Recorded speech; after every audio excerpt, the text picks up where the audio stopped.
Olá pessoal, tudo bem? Aqui é o professor Baroni e hoje eu trago um tema bem interessante, né? Vai chegar na época de fim de ano, a gente sempre tem aquela pergunta: por que investir em fundos imobiliários para o próximo ano? Então, estamos fechando 2021, abrindo 2022 e será que vai continuar valendo a pena investir em fundos imobiliários?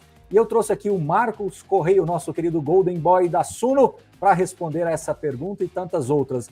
E aí, Marcão, vale a pena continuar investindo em fundos imobiliários em 2022? E por quê, né? Eu acho que é a grande pergunta. Olha, eu acho que independente assim do ano, eu acho que vale a pena investir, porque é aquela história, né? É importante você investir porque isso otimiza a sua vida, você ajuda a criar segurança, você ajuda a aumentar patrimônio, por todos aqueles motivos que a gente sempre fala aqui. Então, independente do ano, sim, vale a pena com certeza. Agora, falando do ano que vem mais especificamente, a gente está terminando 2021 com um cenário um pouco mais negativo em termos de cotações, né? Os fundos imobiliários caindo, os juros subindo, a inflação subindo. Isso pressiona bastante as cotações. A gente acredita que, olhando todas as questões de estimativas aí que a gente tem da economia, que isso vai continuar em 2022. A gente deve ter aí um ano com juros mais altos e tudo mais, e isso deve continuar pressionando os fundos imobiliários.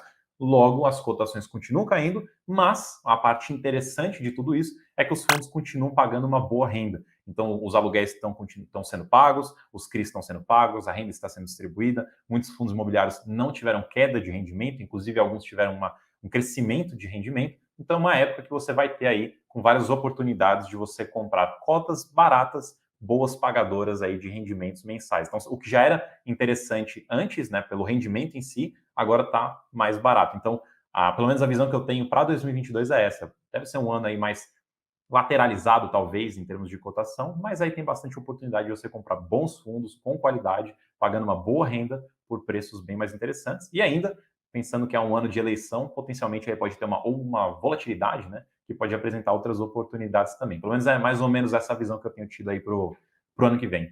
Disse tudo, Marcos. Eu acho que o mais importante é de lembrar que você deve ter uma carteira de investimentos. E quando você define uma carteira de investimentos, seja mais concentrada em fundos imobiliários ou menos concentrada, ou muito equilibrada entre fundos imobiliários e outros tipos de ativos, seja lá qual for a sua estratégia, eu acho que ela deve ser seguida independente das condições, né? Se nós voltássemos 10 anos atrás, em 2011, e perguntássemos, né, se seria bom investir pelos próximos 10 anos, imagina falar que teríamos aí problemas políticos, impeachment, inflação a 2 dígitos por 2 vezes, juros em 14, juros em 2, pandemia, que ia parar um mundo, não é parar uma cidade, não, ia parar o planeta.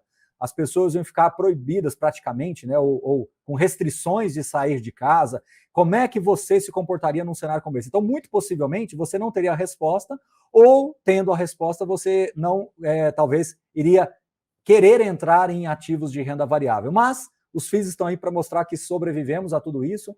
Quem investe há 10 anos em fundos imobiliários certamente tem aumentado o patrimônio, aumentado a renda, isso é o que mais importa. Então, você tem que manter o seu foco de longo prazo, independendo de qualquer situação. Mas é importante nós fazermos alguns questionamentos para que vocês possam também refletir sobre as suas próprias estratégias. E eu acho que é quando você entende isso, tudo vai ficando mais fácil. E para concluir, Marcos, eu acho que você tocou num ponto importantíssimo, né? Os fundamentos continuam sólidos de alguma maneira, os fundos continuam distribuindo seus rendimentos e, magicamente, mesmo num cenário de queda do IFIX, como a gente está vendo em 2021, quem continuou comprando, muito possivelmente, repôs, né? Eu sei que é contraintuitivo continuar comprando e caindo, mas repôs aquilo que perdeu de patrimônio, repôs em renda. Dá a sensação, como você usou o termo de lateralização, parece que a gente está meio andando de lado, né? Meio caraguejando aí, mas o mais importante é que você comprou mais cotas. E num ciclo positivo, que ele vai vir em algum momento,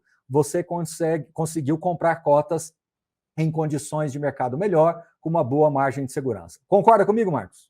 Concordo. E você mencionou o longo prazo. A gente está falando aqui de investir em 2022, né? Mas nosso objetivo não é investir e terminar de investir em 2022. A gente está começando, né?